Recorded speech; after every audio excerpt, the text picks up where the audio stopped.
Kicked my drunken cousin out of my wedding after he Hara-sed my sister-in-law. Now my family is furious. I just married the love of my life.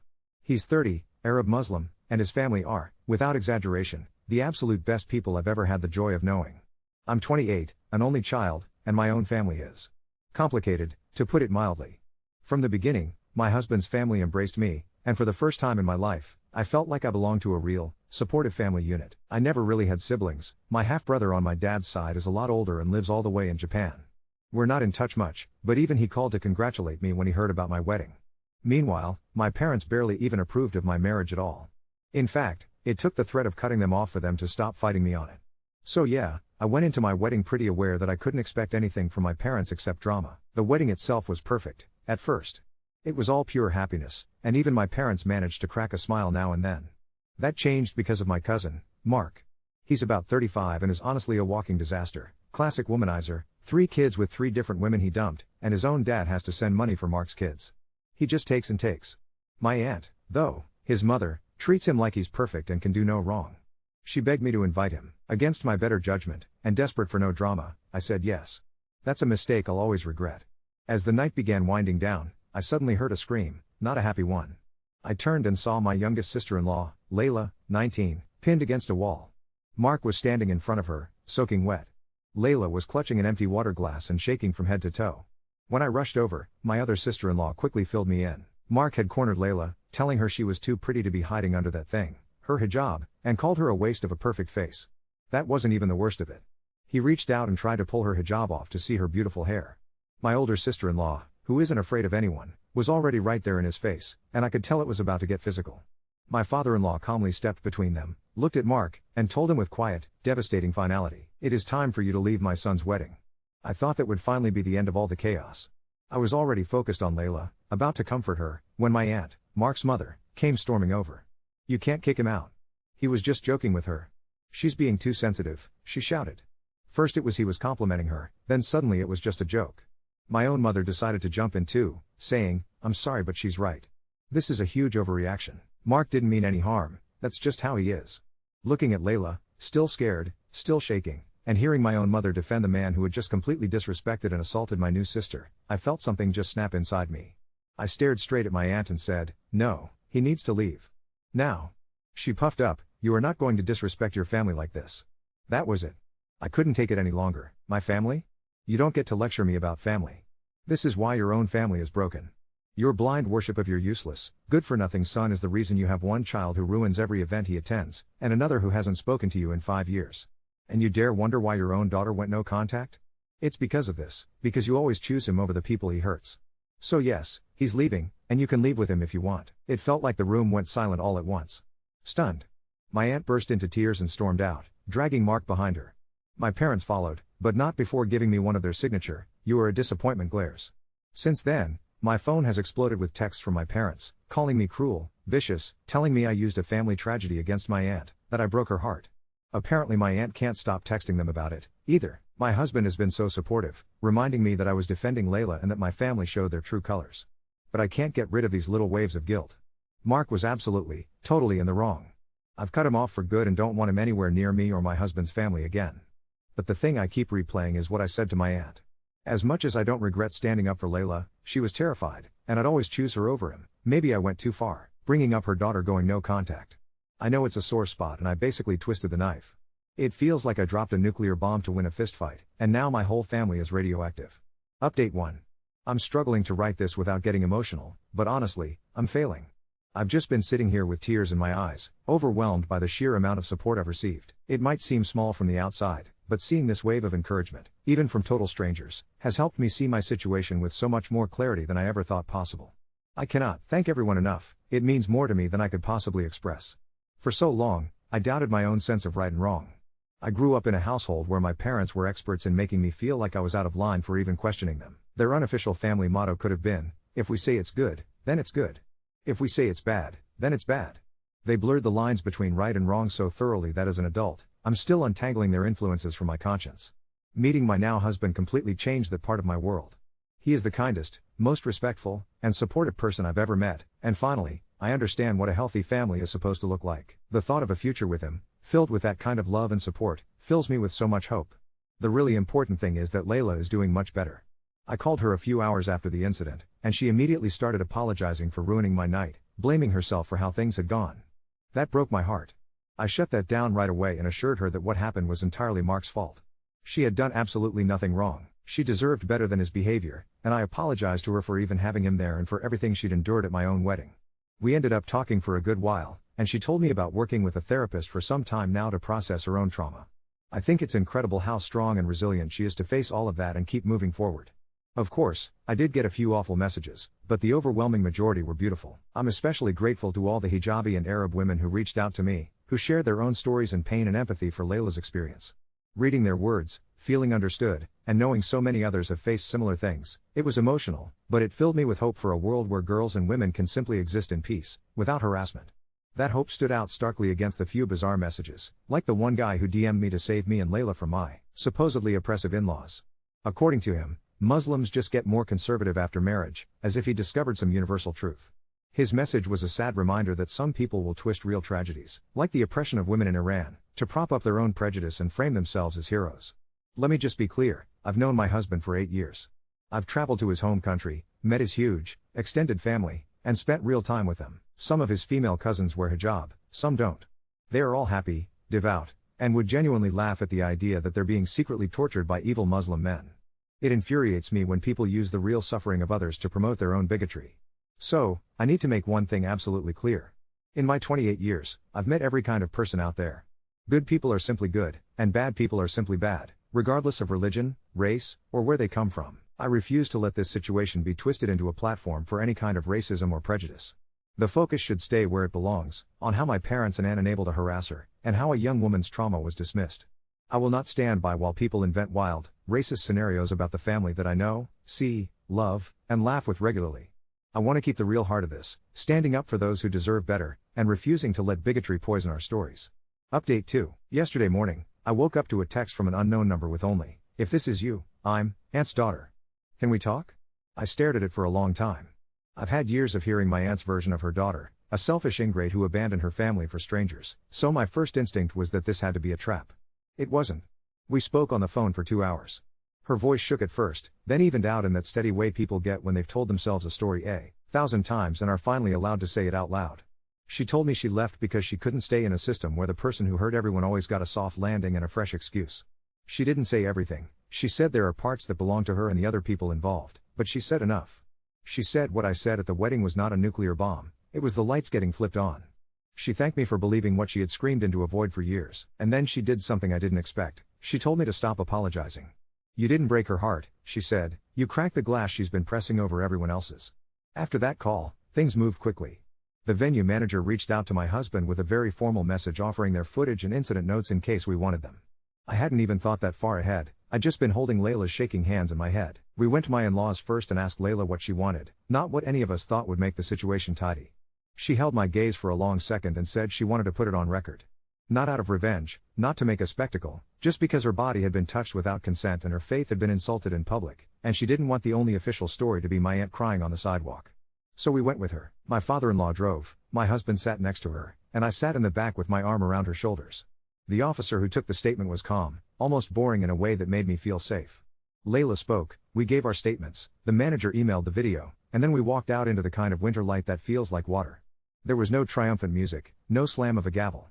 Just a piece of paper with a case number and the knowledge that this, at least, existed somewhere, besides our phones. Predictably, that's when the apologies started to mutate into something slippery.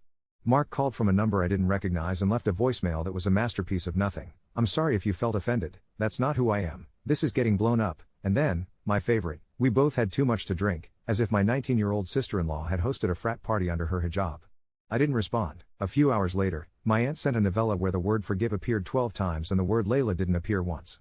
She said we were ruining a young man's life over a misunderstanding. I wrote her back one paragraph.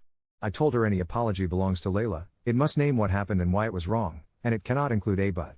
I told her we would not discuss this again. Then I muted the thread. In the middle of all that, my half-brother called from Japan. It was 3 a.m. for him, and I could hear that rain you only get over the Pacific hitting his window. He didn't ask for the blow-by-blow. He just said, "I remember that look they give when you won't shrink," and I cried so hard I scared my cat. He said he's coming in the spring. He wants to take my husband to the weird ramen place he found on his last layover. He said he doesn't have a lot of advice for me, but he knows the feeling of walking out of a room and realizing the room was never mine to begin with. I didn't know how much I needed that until it came.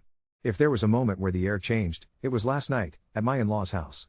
My mother-in-law texted me in the afternoon, a simple, "Dinner tonight? Just us." When we walked in, the living room smelled like saffron and cinnamon, and there were tea glasses on the table catching the lamplight. Someone had moved the coffee table and rolled up the rug. No speeches, no agenda. We ate until we were warm and heavy with comfort, and then my husband cued our first dance song on his phone. We stood barefoot on the wood floor and danced again, clumsy and laughing, while my father-in-law clapped on the offbeat and my brother-in-law tried to film without crying. Layla had brought a new hijab, soft gray with a stitch of silver at the edge, that her aunt had given her, and at one point she leaned in and said, "This is what I want to remember when I think of your wedding." We took pictures on a disposable camera because it felt right to have something we'd have to wait to hold. When we left, my mother-in-law wrapped a scarlet shawl around my shoulders and said, "For your doorway." My parents tried one last thing this morning. They showed up at our building. They hadn't figured on the fact that the scarlet shawl was already hanging beside the door, that I'd emailed the front desk yesterday with a do not admit list and a copy of our marriage license so the staff wouldn't get bullied into letting the parents up. I watched, from the second-floor landing, my mother arguing with the concierge and my father doing that stiff shoulder posture that means I'm the authority here. They didn't get through the glass. I went back inside, made coffee, and the apartment felt like mine. I know boundaries are not a spell you cast one time. They're a practice. Today, my practice looks like this: my phone is on Do Not Disturb, I am not responding to anything that demands I participate in my own gaslighting. I am making room for the people who show up in good faith and closing the door, gently, firmly, on the ones who don't. There is a case number in a file, there is a second first dance on my camera roll, there is a sister-in-law who laughed again in my kitchen, and there is a woman I haven't met yet who told me across a phone line that truth doesn't make you cruel.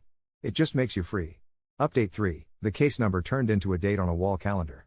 It felt strange, watching something that had lived in our phones grow arms and legs and show up at the courthouse like it paid taxes. In the days leading up, life looked suspiciously normal: work emails, laundry, the cat deciding the scarlet shawl was her new altar, except for the quiet way everyone in my husband's family moved around Layla with that gentle awareness people reserve for healing bones. No speeches, no agenda, just tea left steaming on the table beside her textbooks, someone always willing to drive, a hand at her elbow that wasn't a question. Two things happened the day before the hearing that turned the air.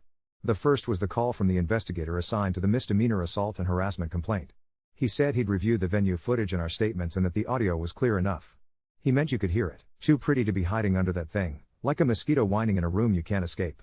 My husband put the phone on speaker so Layla could hear the part where the man on the other end said, "Matter of fact, we'll be recommending a stay-away order as a condition of release."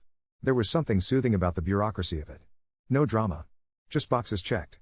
The second was a text from a number I didn't have saved. "I'm Mark's ex, the mother of his oldest. I heard there was a thing. I don't want to be the reason anyone hurts more, but I have something if you need it." I asked if she wanted to talk to Layla directly. She said yes. I put the phone on the table between them and watched Layla's knuckles soften as the voice on the other end told a story about a Christmas party from years ago, a corner of a kitchen, a joke about pretty hair that wasn't a joke. She emailed the investigator her statement. "Not to pile on," she said, "just so nobody could say this was the first time the sky had ever been this particular color. Court looked like every municipal building I've ever been in: beige walls, vending machines that have never dispensed anything in under 30 seconds, a clock that moved like molasses. My father-in-law met us at the entrance in his navy coat and that calm face he wears like a creed. My mother-in-law tucked her arm through mine, the scarlet shawl folded soft in her bag in case the air turned too cold. Layla wore the silver-stitched hijab and stood very straight. We found a bench that didn't wobble. Across the hall, my aunt was an animal with her paw in a trap, pacing, muttering, clutching her purse like it contained oxygen. Mark sat 2 seats away, trying to lean against the wall without actually touching it, a performance of nonchalance you could smell from 20 feet. When his eyes slid toward us, my husband's hand found mine under the coat and stayed there. When our case was called, the room shrunk to fit the judge, a man with tired eyes and a voice that could file paperwork. The prosecutor read from a sheet, the defense said words that sounded like syllables more than meaning. The judge asked if there was video. There was.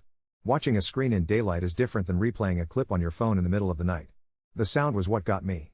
Layla's no wasn't dramatic, not a shriek for an audience. It was small and perfectly formed, the kind you use when you believe someone will hear you. The water hit his chest in a clear arc. The room didn't gasp. It didn't need to. My aunt tried to stand up then, a tremor of motion that made the bailiff shift. "Your Honor, he didn't," she started, and the judge didn't even look at her when he said, "Ma'am, sit down." It wasn't cruel. It was a closing of a door. The kind of authority that doesn't require volume. Layla spoke. She didn't drag any treasures into the room that weren't hers to carry. She said what happened in that hallway, what was said, where his hand went. She said she felt scared. She said she hasn't been sleeping well. She did not apologize for taking up space. Then a surprise that wasn't really a surprise. The woman on the phone the day before had come, sitting 3 rows back with a folder in her lap. The prosecutor asked to proffer her statement as context, a pattern of behavior relevant to the court's assessment of risk. The defense made a noise about unfair prejudice. The judge allowed it for the limited purpose of the stay-away order, not the underlying criminal charge. The rules bent for daylight. She stood and said, evenly, that years ago, in a kitchen with a string of cheap snowflake lights above the sink, he reached for her scarf and laughed when she pulled away. She said she learned then what kind of joke leaves fingerprints. The order was granted. 1 year, no contact with Layla whatsoever, no third-party messages, a radius that would make even the most stubborn coincidence difficult. The judge looked at Mark when he said it. Sir, if you so much as like a photo on a social account she appears in, you will be in violation. It landed like a stamp. He nodded with the slack-jawed bewilderment of someone who can't quite believe the mirror isn't flattering. There was no cheering. We filed out. In the hallway, my aunt tried to make a lane by throwing her grief into the space between us. He'll lose his job, she said, as if the judge had personally rifled through his wallet. My mother-in-law stepped forward and put her palm out, not touching, the universal sign for stop. Enough, she said, very softly. Enough. It worked better than any argument we could have constructed.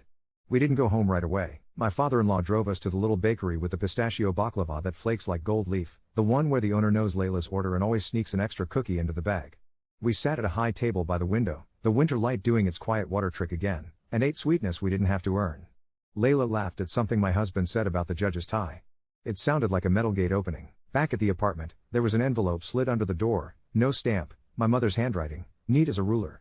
We could have handled this privately, it began, because of course it did. I put it, unopened, on the bookshelf and set a potted basil on top of it like a paperweight from a life I don't want anymore. The shawl went back on its hook. The cat blinked at me as if to say, finally, you're learning. That night, the daughter I haven't met yet called again. I sat in the back, she said, voice steady and close. I watched her try to rearrange reality with volume. She told me she'd reached out to her uncle, my other uncle, the one who keeps his head down and writes happy birthday on a Facebook wall like it's CPR, told him she was willing to have coffee if my aunt agreed to stop using her as a ghost story. We don't have to fix anything, she said. But I don't need to be the villain in a play I quit 5 years ago. I said I'd go with her if she wanted. She said she might ask me when it's time. Before I went to sleep, I did a small, ridiculous thing. I ordered prints from the disposable camera we'd used in my in-law's living room, blurred feet, a shawl in motion, my father-in-law clapping offbeat like the world's kindest metronome. I added a note to the order, rush processing. Not because I was desperate, exactly, but because the part of me that keeps accounts wanted to put proof on the refrigerator door that the story of our wedding isn't a courtroom or a hallway or an empty threat through glass. It was saffron and cinnamon and a second first dance. It was a girl in a silver-stitched hijab making new memories loud enough to drown out the old ones. This morning, the investigator called once more to say the arraignment is set. Mark will have to stand in another beige room and hear the words not guilty come out of his mouth like a costume. We don't have to be there. We probably won't be. Instead, my husband wants to take me to the weird ramen place my brother keeps talking about, the one with the broth that tastes like thunder and the bar seats that force strangers to sit shoulder to shoulder and behave. He sent a photo of his plane ticket, cherry blossom emoji and all. Spring is inked on the calendar now, too. The boxes are filling up with things that look a lot like a life. And because the universe cannot resist being literal, the venue manager emailed us this afternoon with a link to a folder titled For the Couple. Inside were candid shots a busser took on his phone when the photographer had already left, the two of us under a string of lights, my husband's head tipped back laughing, Layla in the corner with a gray scarf and a soft smile I almost didn't recognize as new. I saved them. I sent one to my mother-in-law. She wrote back one line, "This is the wedding." I believed her, for the first time in weeks. When I looked at our doorway, it didn't look like a threshold I had to defend. It looked like a place to come home to. Update 4. The prints came first, soft matte squares dropped on our doormat and a cardboard envelope that thunked like a book. I slid them out on the kitchen counter and the whole night unspooled onto laminate. My husband's laugh caught mid-tilt, my father-in-law's palms mid-clap, a smear of red that was the shawl in motion, Layla's silver-stitched, edge catching light like a sliver of moon. I stuck one to the fridge with a magnet shaped like a pomegranate and felt the room get a degree warmer. Then my phone buzzed with a number I didn't recognize and the next scene wrote itself. She wanted coffee. Not the courthouse daughter this time. She and I had already found our own cadence over late-night calls and the soft gratitude of being believed. This was my uncle, the quiet one who does birthdays like CPR. He said he was around the corner from a diner with cracked red vinyl seats and coffee that tastes like seasons changing. He said he wanted to listen. I told him I'd bring someone. Layla said yes before I could finish the question. The diner was all chrome edges and the hum of a griddle that has seen things. We took a booth by the window. The winter light did its water trick again on salt-streaked glass. My uncle looked smaller than I remembered, or maybe it was just the way his hands worried the paper sugar packets until they became confetti. He didn't defend anyone. He didn't pretend to be neutral. He said he'd watched his sister contort the world for so long that he'd started to think the shape was natural, and then he watched a judge say, "Ma'am, sit down," and something unspooled inside his chest. He said he was sorry for the years that add up to right now. He said he'd stopped taking her calls. He said he wasn't asking forgiveness for anyone but himself. Layla nodded with that gravity that makes people tell the truth. She ordered pancakes and ate all of them. When we stood to leave, my uncle folded a 20 under the syrup bottle and said, "No more ghosts." It didn't fix anything. It didn't try to. It was a switch clicking in a dark room, showing you the furniture you've been bruising yourself on for years. The call from the prosecutor landed that afternoon while I was knuckling basil leaves on the windowsill. He didn't sound triumphant. He sounded like a man with a stack of files and a good pen. They were adding a bias enhancement to the harassment charge. The phrase sits strange in your mouth until you think of those words on the video like mosquitoes you can't swat. He said the statute uses intimidation and based on religion, not feelings, not vibes. He said the audio helps. He said the prior statement from the Christmas kitchen woman helps, but only for the way the court thinks about risk. He said to expect a plea offer. He said we didn't have to do anything right now. We didn't. We went to the ramen place my brother won't shut up about. The bar was metal and cold in a way that makes hot broth an argument you win with your whole body. The bowls came the way thunder does, rattling the wood, steam in your face, egg yolk like a small sun. My brother sent a photo from Narita of a vending machine that dispenses hot corn soup in a can and wrote, "Soon." I sent back a picture of the scarlet fringe of the shawl peeking from my bag, like a flag we make up the meaning for as we go. It would have been a day that ended there, with noodles and the lazy miracle of planned future joy, if not for the dollar. At 9:17, while we were arguing about whether the cat knows her name or just our tone, Layla's phone buzzed with a Venmo notification. $1 from a name we didn't recognize, profile picture an American flag. The note said, "Sri." It would have been ridiculous if it weren't a blade.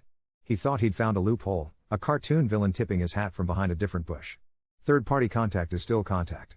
$1 is still a doorbell. Layla's face went very still in the way of people who have learned to hold their breath underwater. She didn't cry. She screenshot it, 2 angles, because she is a woman of this century and she understands how proof has to look. We emailed it to the investigator with no editorial. The reply came in 3 minutes. "Thank you. We will address this. We didn't sleep much. My husband rubbed my ankle in that absent way people care for you when they no longer need to narrate the caring." At 10:04 the next morning, Mark called 5 times from different numbers. At 10:19, the investigator's name flashed on my phone again. There was a violation hearing at noon. These words make it sound like drama, but the building was still beige and the vending machines were still slow. The judge from last time wasn't there. This one wore her hair in a tight twist and spoke like a metronome. The Venmo screenshots glowed on a screen that has seen much worse. The defense tried he didn't know, which landed with a dull thud, then it wasn't him, which didn't even land. The judge didn't frown. She didn't need to. "Sir," she said, "when I tell you no contact, I do not mean no contact except the kind you can pretend is accidental or crafty. I mean no contact." She called it willful. She called it immediate. She remanded him for 48 hours and added a provision that I didn't know existed. No electronic contact by intermediaries and no contact by financial platforms, full stop. My aunt made a sound like metal bending. She wasn't there when he was escorted out the side door. She was in the hall, lecturing a potted ficus about forgiveness. On our way down the stairs, the Christmas kitchen woman fell into step with us. She had a hot pink post-it sticking out of her folder like a tongue. She said she'd filed to modify the parenting schedule last night. She said she hates the word strategy when applied to safety, but she also doesn't intend to rely on grace alone. Layla squeezed her hand. It was 3 seconds and the kind of friendship that knows its assignment. The dollar had done a thing my aunt hadn't planned on. It made us all look in the same direction at the same time. The envelope on my bookshelf grew a twin. "You've made your point," my mother wrote in tidy cursive, as if justice were a show I was staging out of spite. I put it under the basil pot with its brother and misted the leaves. My cat decided now was the time to discover gravity and knocked the pomegranate magnet to the floor. I picked it up and stuck it back, stubborn as a swear. That night, my mother-in-law came over with a bag of vine leaves and a lemon that looked like it had been drawn by a child, too big for itself, shining like canned sunlight. We rolled grape leaves at my kitchen table until our fingertips were slick and smelled like dill. No speeches, no agenda. She told me about the Ramadan she was pregnant with my husband, craving mangoes like oxygen. She asked me if I wanted to learn to braid bread the fancy way and then laughed when I tied a knot that looked like a sleeping snake. We put the tray in the oven and the apartment filled with a warmth that had nothing to do with weather. The phone stayed face down. The scarlet shawl watched from its hook like an elder. Somewhere in all of that, the courthouse daughter texted, "Coffee with him tomorrow. The ghost story is cancelled." She wanted to meet at a place with threadbare armchairs and bad art, the kind of neutral ground where nobody can pretend they're at home. She didn't ask me to come. She did not ask. I wrote back, I'm nearby if you need me. In the morning, my brothers soon became boarding. He sent me a photo of a paper crane someone had left on a seat back. I thought, for a second, about all the small things that have been folded on my behalf lately. Stay away orders, like paper shields, dollars turned into evidence, lemon wedges turned into an excuse to sit in a warm room and turn leaves into dinner. He landed in wind and texted my husband that he was ready to be taken to Thunder. The prosecutor called while I was drying a dish. There's a plea on the table, he said. Harassment with bias, 12 months probation, a class that tries to teach empathy like it's algebra, continued stay away, a day of community service for every day he was in violation. He said the judge would take it. He said we had time to think. I asked Layla if she wanted to stand in a room again and watch a costume mouth not guilty, or if she wanted this kind of ending, the quiet kind that still moves the furniture. She thought. She said the only thing she wanted, really wanted, was not to see his face again in a hallway she had to walk down. Then that, I said. It's easy to mistake paperwork for anticlimax until you realize it's a different genre of rescue. On my way to bed, I stopped at the door. The shawl is there. It isn't guarding anything. It's just red and beautiful and ours. The cat, opportunist that she is, was asleep on the shoe mat, belly up, paws curled, trusting the world enough to expose all the soft parts. I turned off the light and left the basil to dream under the envelope it was keeping in place. Today, my doorway looked less like a line you don't cross and more like a frame for a life coming into focus. Layla sent me a photo from campus, her on a bench under a tree that can't decide if it's winter or spring, the silver stitch catching light like it knows things will change on their own time. My uncle texted a picture of an empty diner booth and wrote, "Next time, I'll bring mangoes." And because the universe loves to go in for the on-the-nose ending, the venue manager sent one last file, a clip of our first dance that the photographer forgot to transfer. My husband and I watched it in the dark on the couch, our shoulders pressed together, a line of red at the edge of the screen where the shawl had gotten into the frame. This is the wedding, my mother-in-law had said. She was right. And now, God help me, I think this might be the marriage, not the thunder, not the beige rooms, not the arias of apology that say nothing, but the way we keep cooking, keep showing up, keep putting dollars and lemons and paper cranes to work on behalf of a world we can actually live in.